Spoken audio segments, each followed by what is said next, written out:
Welcome to Voice Notes from a Slow Life. I'm Emily and I'm glad you're here. These are real time reflections on slowing down, mothering gently, and choosing a more intentional life. Let's begin. So, today I want to talk about ambition for women and how it can coexist while still living a slow living or slow motherhood lifestyle.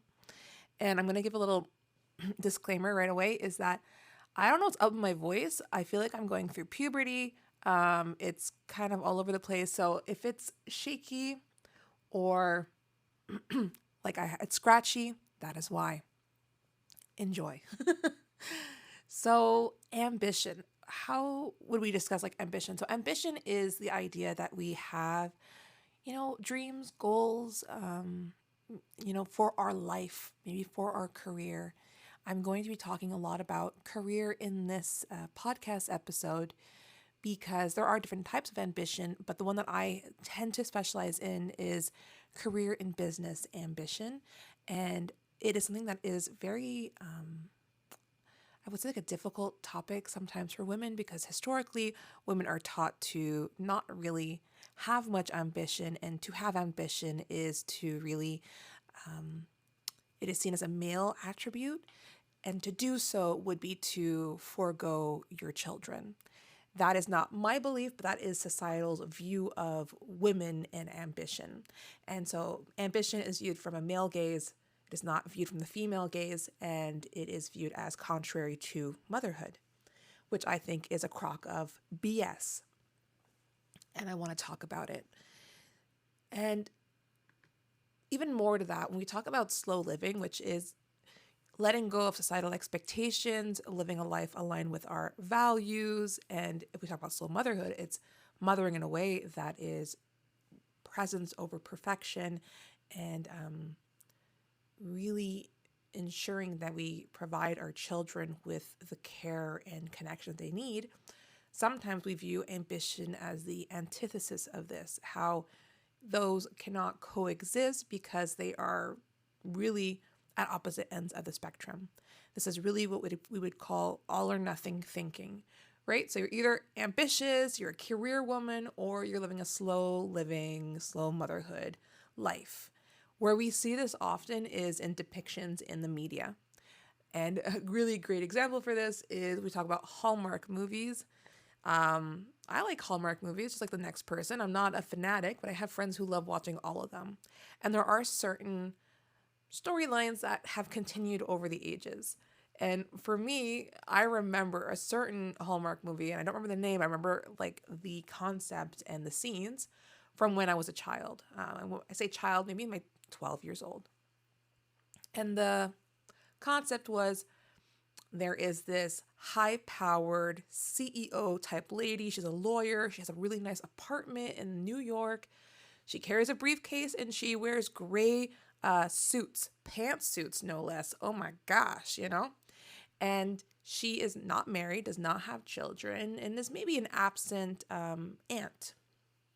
But she's very successful professionally.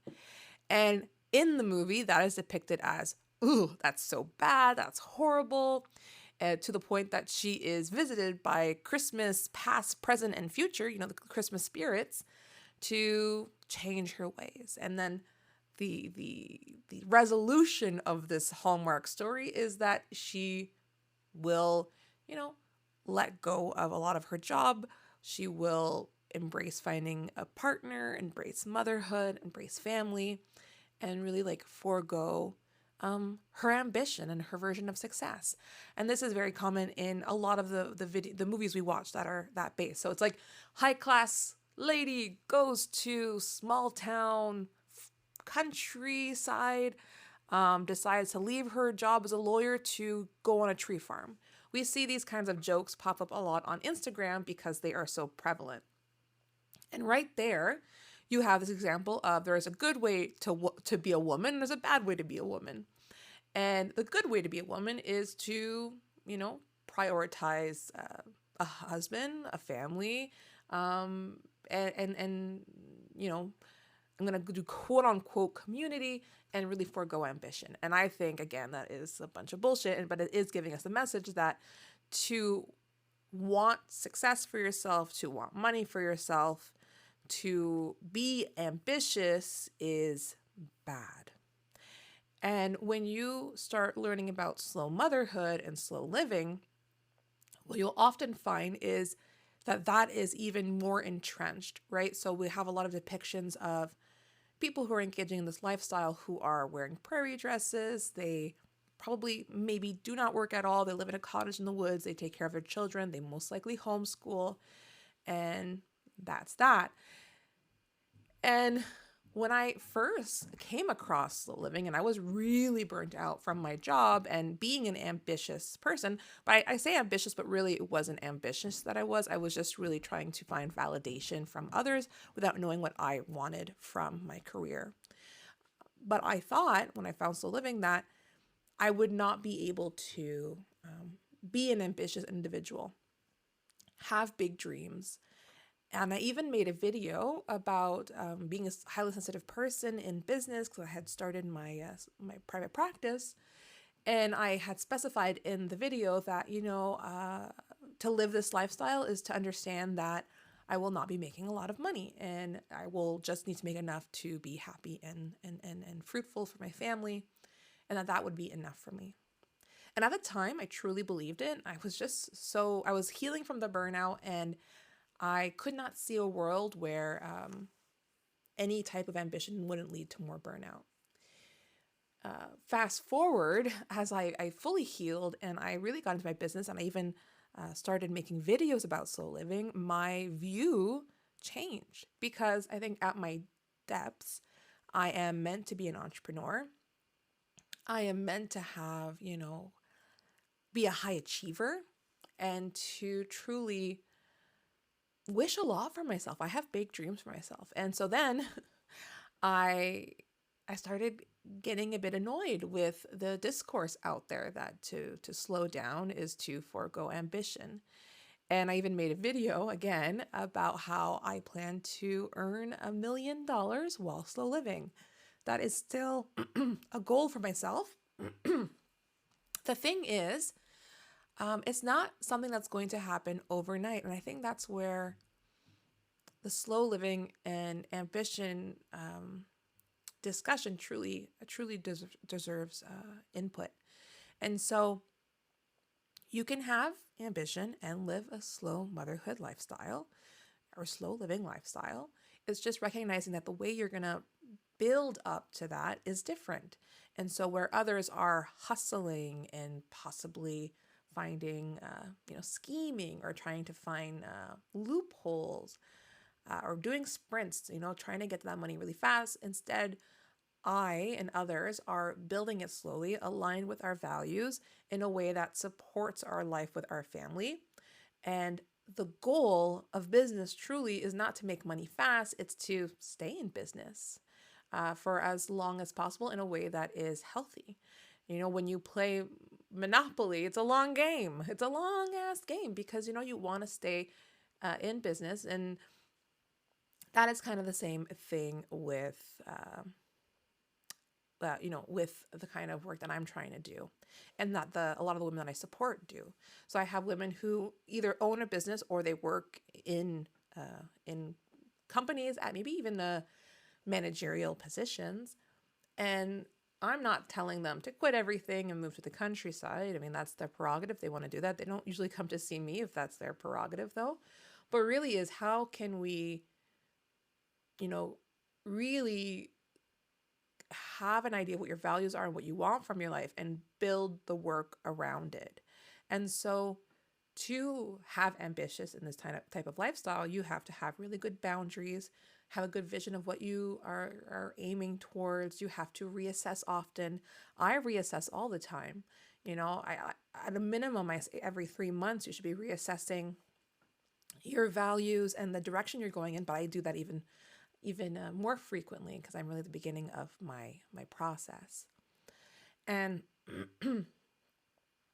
so that's for me to say, like, you can have an amazing career that's really fulfilling and a life where you prioritize your family. The two can live together.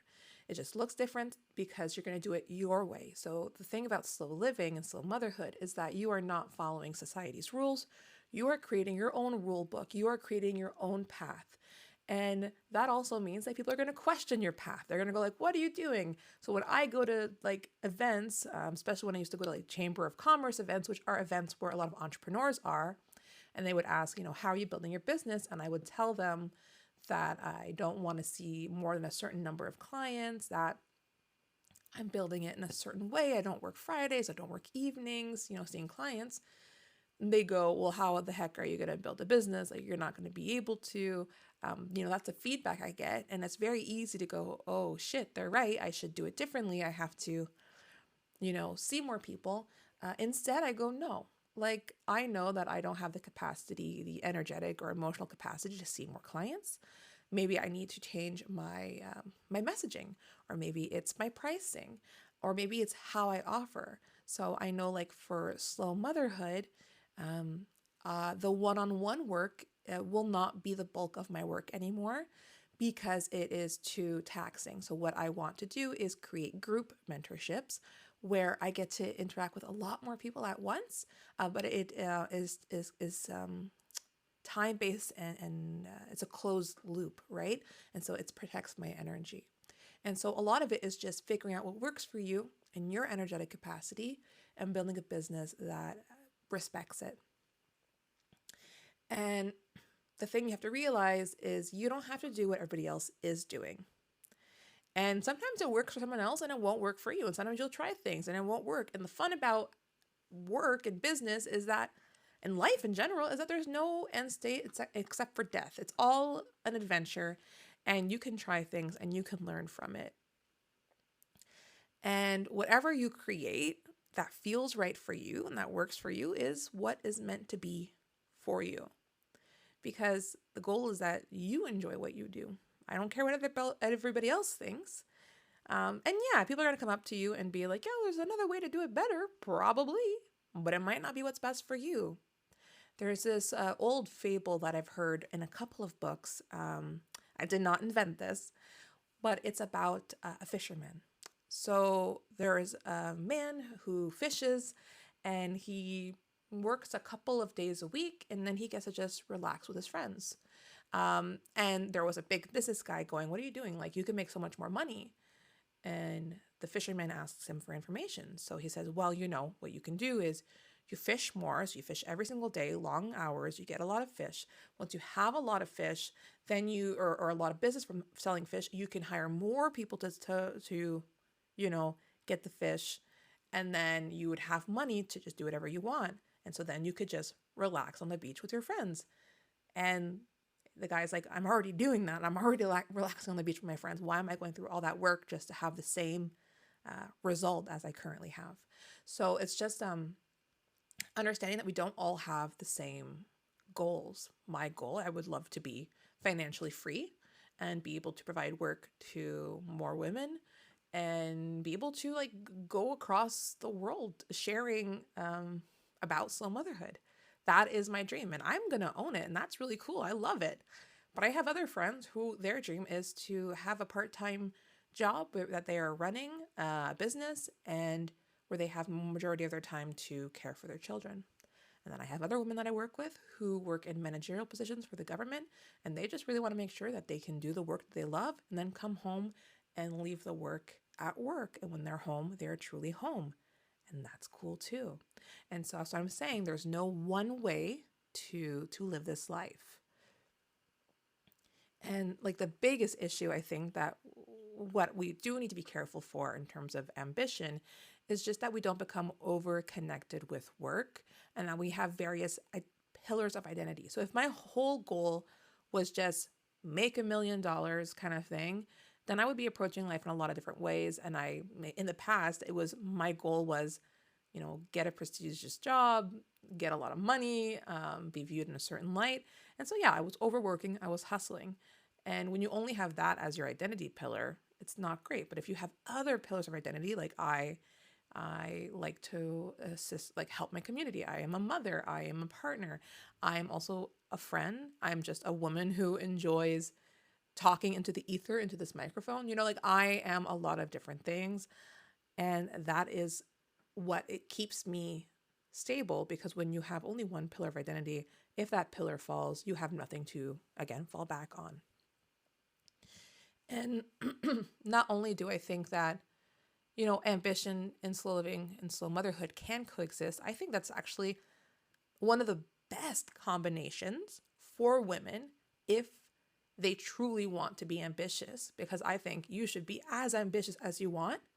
And when you embrace, excuse me, a slow living lifestyle, you can do it in a way that sustains you longer and really helps with not only your work, but your personal well being.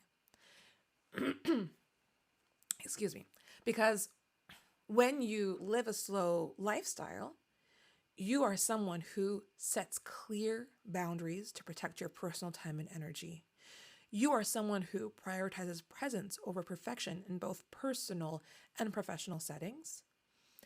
You are someone who values emotional connection as much as professional achievement. And spoiler alert, like working in a job or in a business, it's all emotional connection and personal connection. This is what leads to professional achievement, especially for women. We are connection-based workers. And when you live a slow lifestyle, you align your daily habits with your core personal and family values. So when you know what your values are, because values are a core of slow motherhood and slow living, when you know what your values are, you make daily decisions and you follow daily habits that respect that.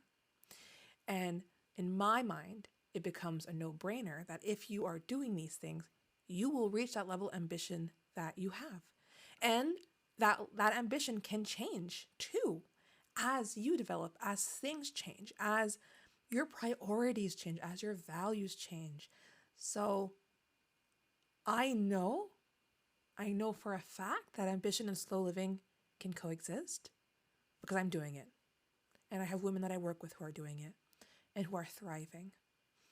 And I've done it the other way, where I only had ambition and I only lived society's version of success. And I had burnt out, and many people do.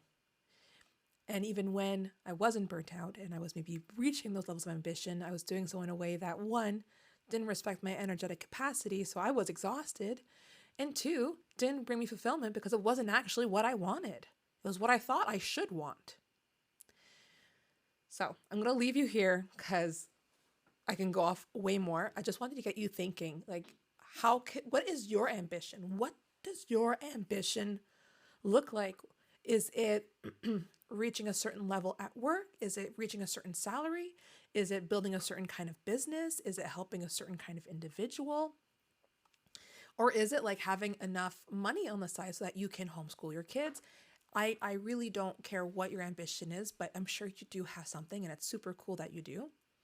And then I want you to think about, like, how can living a life of my values, living a life of set clear boundaries, prioritize my energy, like living that slow living lifestyle, slow motherhood lifestyle, how can that actually have my ambitions become reality?